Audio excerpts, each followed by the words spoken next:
Hey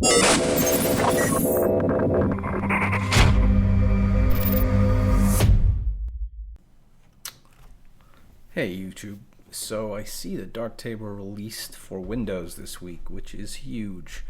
I'm going to start talking about that more on some forums because I know there are a lot of Windows people out there who would do really well to make the jump to RAW. It would take their photography to another level, but working with RAW files is definitely a jump. It's definitely a workflow change. So I'm going to talk a little bit here about workflow. So this is the kind of shooting I do about 3 times a week. It's very monotonous. It's fun to shoot these kids in high school. But what's not fun is ending up with a bunch of files and having to sort through them all and process them. It's very different from when I do a shoot and I'm trying to get 10 or 20 really amazing shots. So this is I'm going to go through an example of how to deal with deal with a bunch of shots where you want to end up with a smaller number and you don't want to spend a whole bunch of time. One of the reasons why there's a lot of shots here is if we look over here at the attributes, the EXIF of any of these photos. This is a dimly lit gym, so I don't really want to push past 3200 ISO. Even that is noisy. I don't really want to go below 500th of a second. I could maybe go down to 3/20th, but I'd start to get blur. And I'm shooting wide open, so the depth of field is very shallow. Even with the D3S, which is pretty decent autofocus, I'm going to get a lot of bum shots, so I'm more likely to be taking a burst of 2 or 3 shots when I see something I want, like see 1, 2, 1, 2. There's bursts here. So I'm going to have more waste than I would if I'm actually in a studio scenario or a posing scenario, portrait scenario.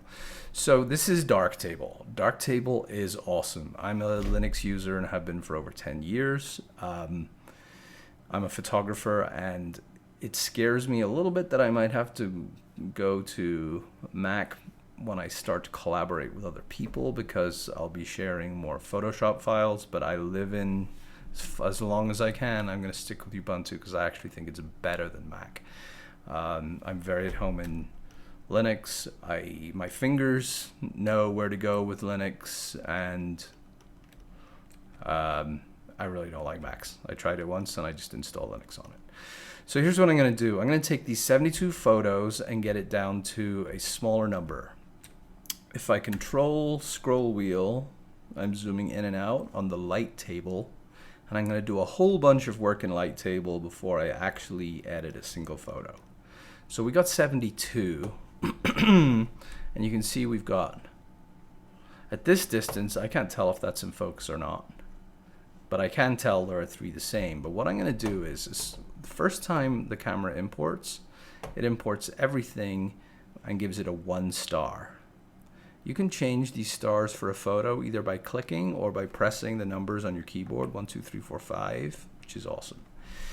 So what I'm going to do, I've set this to only show me pictures that equal 1. I could do greater than equal to 1, I could do less than or equal to 1, I could do all photos, but I'm going to do just equal to 1.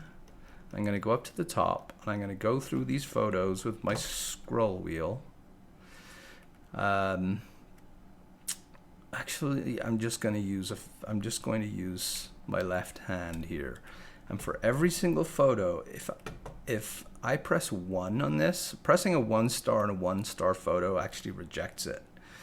Pressing a 2 makes it a 2. So because I have this equal to 1, by doing either of those things, by pressing 1 I'm making it a 0, by pressing 2 I'm making it a 2, and I'm removing it from this set. So I can just with 2 fingers here go through and say, yes, that's in focus, it's possibly a good composition, 2, yes, 2, 2.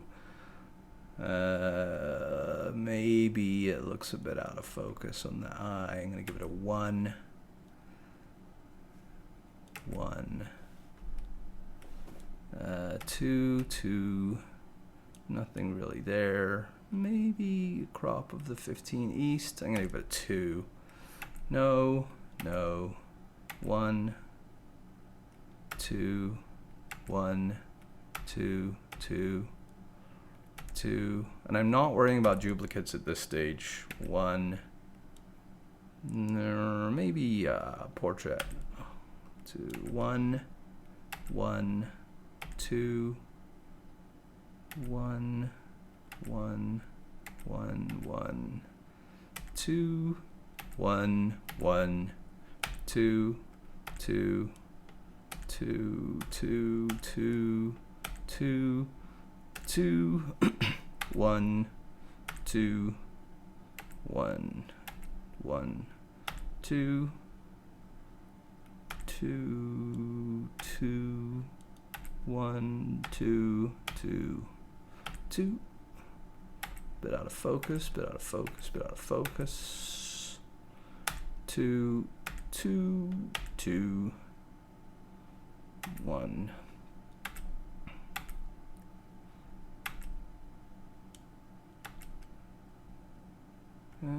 Maybe a 2. Maybe a 2.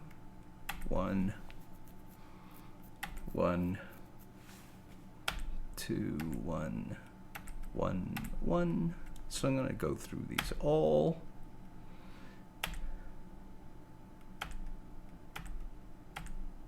That's it. So I started off with 72. Now if I go up here and change to 2 stars, I'm down to 39. So I now have 39 photos, which I think are possibilities, but there are of course a bunch of duplicates. So now I'm going to go through at a closer zoom or at a further zoom and say, okay, so I only want one of these 3. I'm going to go with the tallest one because then I don't have to crop it as much. So now I'm going between pushing 3 and pushing 1. So I'm either going to make them, raise them up to a 3 star or drop them back down to a 1 star. So 3, 1, 1. Which one of these is in better focus? They're both pretty decent, so I'll just choose 3, 1. I messed up. That was too far forward, so I just dropped 1. Never mind. I won't go back and fix that right now, but I'm now going through and saying, which ones do I actually want to work on? Again, that one or that one? Hand is better in this one, so I'm going to go 3 on that one, 1 on that one. I'm going to go with 3 on that one, 1 on that one. I'm going to do that. I'm going to crop that in on her. I'm going to do the one that is closer because it's a less crop. So drop that one, raise that one. I got a bunch all the same. Again, I'm going to go with the smallest crop. It's going to 3 on that one, 1, 1, 1, 1, 1, 1 on all the others. Definitely doing that one. Those are very similar. It's 3, 1. Me, 1. Which of these? I'm going to do that one because there's a little bit more distance between that space. 1. Back to that one. Give that a 3. 3. I'm going to go for like 1, 1, and go for that one because we've got game face. 3. I'm going to drop that. Yes. Now, which of these do I like?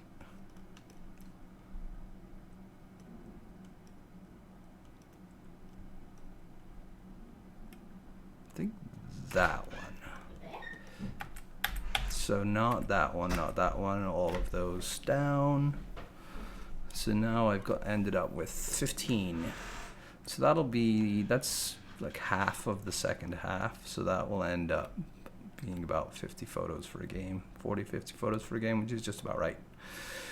So now we have a manageable number of photos that we're actually going to deal with. We haven't edited a single thing yet. I had this white balanced on incandescent light, and it's not bad, but it's not great. So let's take care of white balance. Let's just do an example of a bulk action. So I'm going to take a photo that is fairly representative of the group. Let's say, let's take that one. Now notice that's gone dim. When you install Darktable by default, on the base curve, it's going to give you some default base curve, and it knows that I'm using a Nikon, so it would give me that base curve, which I kind of hate. And it's not that it's sometimes awesome. It's not that it doesn't nail it sometimes. It's just never. The number of times I've worked on a photo and then gone back and said, it's because I hate the base curve. What I've done is I've created a flat base curve, and I saved that as a preset, and then I said, assign that to all photos. So if you look at my default stack here, I've always got orientation on, I've always got sharpen on, because, and my sharpen is at, it's just default a little bit of sharpen, which Nikon recommend you do with every single shot. So there's my sharpen, is just at a small amount. I have local contrast in here because I pretty much always use local contrast. Local contrast is kind of Darktable's equivalent to clarity. But the one that I save for my preset, I call zeroed, is actually not applied. Because what I hate about some of these defaults is, like, if you turn on the contrast, if you turn on darkness shadows, it's raising the shadows and dropping the highlights a little bit, which is great in certain circumstances. But when I work with local contrast, I want to start at 0 and work my way up to where I want to be. So that's why I like it saved at 0, and I like it applied to my setting applied to the stack, because it's the only way to have this always at 0 that I can find. So let's look at this photo. Let's work with this photo. We've got, because we've taken out the base curve, the default base curve, we definitely we're underexposed. So I'm going to use levels to bring that up because it's so fast. Not going to bring it up. I'm very conscious of the noise here. In fact, I'm going to do more than white balance. I'm going to take this photo to where I think I'd kind of like it to be. Let's see if what did that do? So shadows, and if I take the highlights back to 0, is then the shadows, boosting the shadows is giving me definitely more detail, but I'm looking at the detail to noise ratio here. So I guess this is more than a workflow video now, but so be it. So I'm going to bring up those shadows because it's a way to boost the overall exposure without messing too much with the noise. But I still see in a situation like this with the first one, the crazy thing with Darktable is there's 28 ways to do exactly the same thing. So as I'm really fixing exposure, I'm more likely to use the exposure dial than a curve.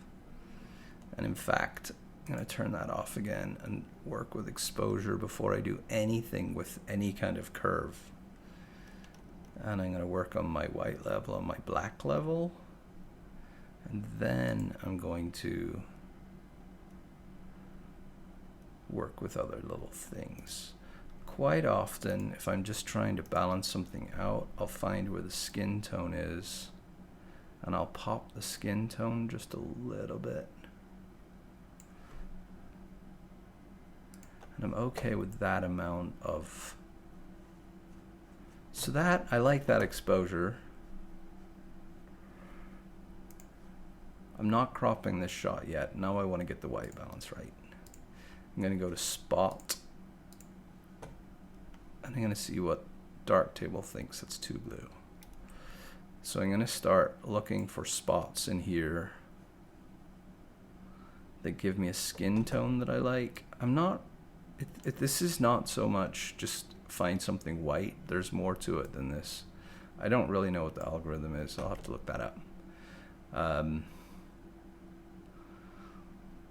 So I kind of like that. That white is definitely white, but I want to tweak it just a little bit.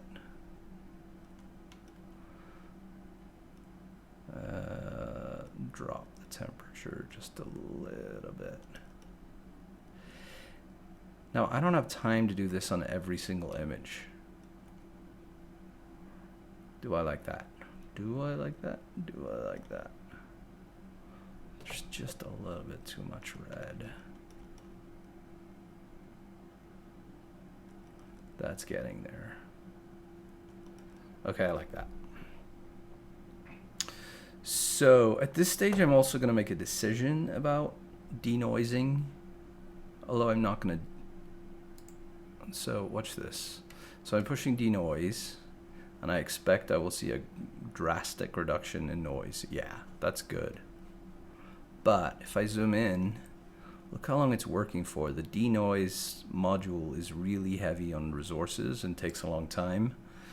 So I often, I'll see if I'll make a decision about whether I'm going to use that, but I'm not going to turn it on right now. I'm also going to compare it to the denoise and the equalizer, because if that's just as effective, it's super fast. So it is something that I can leave on while I'm processing, but I feel like the denoise was, the actual denoise, bilateral denoise was better, so I'm going to turn that off again, and I'm going to be okay with that. So I like that exposure, I like that white balance. I'm going to go back to light table. You can see the difference is pretty significant here. I'm going to go to the history stack, and I'm going to copy everything. Now there's a, these are the defaults at the bottom. Oh, you know what? I haven't, let me actually change that. Let me see if I want to add some local contrast here, which is our clarity.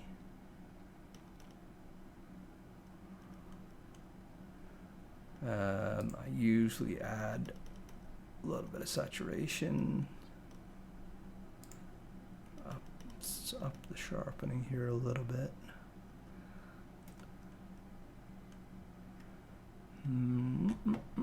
Anything else? Let's see in the corrections, maybe I want to remove hot pixels. I don't think I have anything to lose by removing hot pixels, but I am going to go back. This is my starred. Look at how you do starred. These are my most used things, so I'm usually living in this starred tab. I'm going to go back to that denoise and have a look and make sure that it's not clashing with the hot pixel algorithm. Yeah, that's not bad for 3200 ISO. That is not bad. Okay, so I'm going to take that off again. I'm going back to my light table. I'm going to the history stack, and I'm copying everything because nothing else has really had anything applied to it. Then I'm selecting everything, deselecting the one that I'm based off with a control click, just because I don't think it matters. And I'm going to paste all of those settings to all of those photos. And as you see, I now have 15 photos that look consistent, well exposed, and good. Now, if I was shooting, in fact, I've already done the first half of the game, and they would be completely different settings in this scenario because the other side of the gym had windows. So the white balance was slightly different, the exposure was slightly different. In fact, we might even see on that photo, that does not look sharp, there it goes. might be slightly different. White balance desirable there. They're still noisy. But what I'm going to do now is go through each of these. Let's start with this one. I'm going to pause. I'm not going to make you watch all of this, but I'm going to pause. But first of all, let's look at this image. And here's what I typically do when I'm going through each image. I would fix exposure if it's different from the rule, and I'd definitely crop. And in this case, I'm cropping as little as possible just because of the higher ISO. So I crop to there. It's very noisy, but we will denoise it. That's all I'm going to do on that. A lot of these, all I'm going to do. Okay, she's exposed well, but I'm going to take the exposure down a little bit, just because it'll help with the noise on her. Very little on that tone curve. But see that? See how little it takes of a tone curve change? It's pretty crazy. So I'm going to be okay with that. So what I'm going to do now, and I'm going to bounce. No, you know what? Let's do it properly. Here's what I'm going to do now. So we're now looking. Everything is a 3-star. All I got to do here is push the number 4, which promotes that to a 4-star and moves that out of the way, and I'm in Darktable with the next photo. So let me do one more and show you. If I pressed a 2 now, if I didn't like this photo, I'd just hit 2 and drop it down again. But I'm just going to go through these and pretty much crop. In this case, I think I've lost my vertical. Right click is a great thing. Right click and move. And picking a horizontal or vertical line.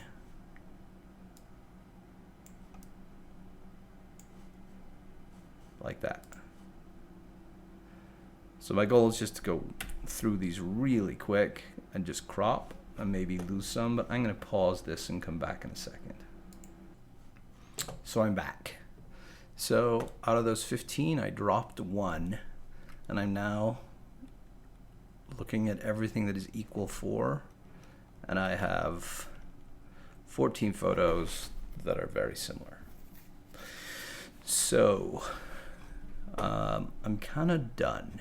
I'm to the point that is okay for this deliverable. These, yeah.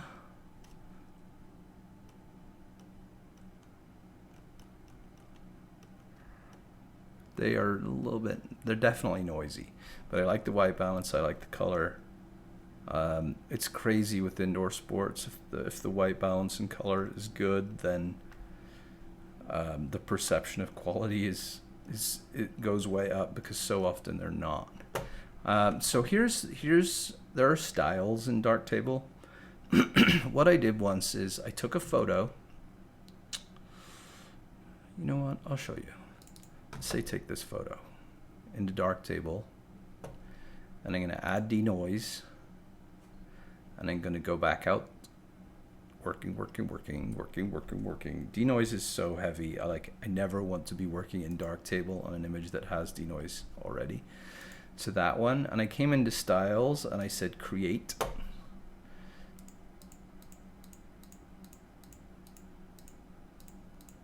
And I took everything except denoise, and I said, and I saved that as a preset. Here it is here.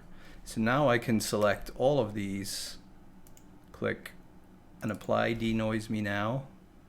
And it's just going to ripple through and denoise all of these images from light table rather than darkroom. So I'm just done. Now I always do a visual on the eventual JPEGs that I spit out.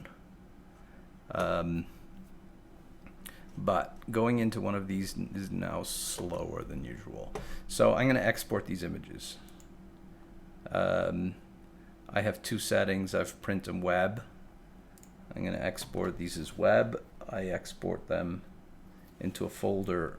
I should do another video on my folder system, because if you're a Linux person, I use a bunch of tools. I built my own tethering tools and batch creation directory tools and that kind of stuff too. So I've selected them all. I'm going to click export. It's exporting all those images. So shoot. What was this?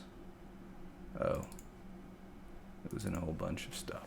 So here's the folder that is exporting these one by one, and I can look at the JPEGs, and they're still a bit noisy, but they're not bad. And these are 2500 by 2500 on the longest width is what I'm resizing them with this export set. And that's kind of it.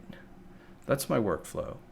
Now, if this was another, if this was something like, say, if this was something other than a basketball game, I would then be opening these in GIMP or even Portrait Pro, which I've got to install under Linux, which I actually really like.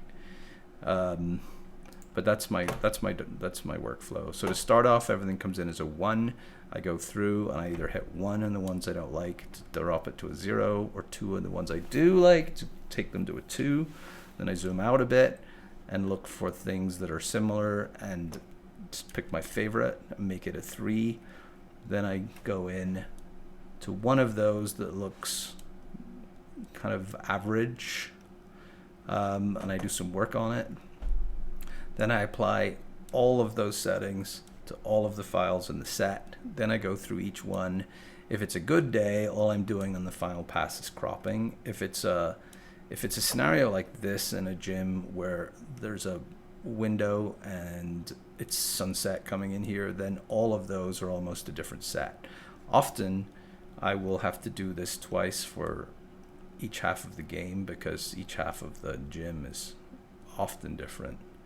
But that's pretty much it. That's my workflow. So let me see how long that's been. It's a 27-minute file, so I guess I've spent 40 minutes rendering 70, what was it, about 72 files, 75 files down into 14 deliverables and having them as JPEGs ready to go. That's it. Have a good day.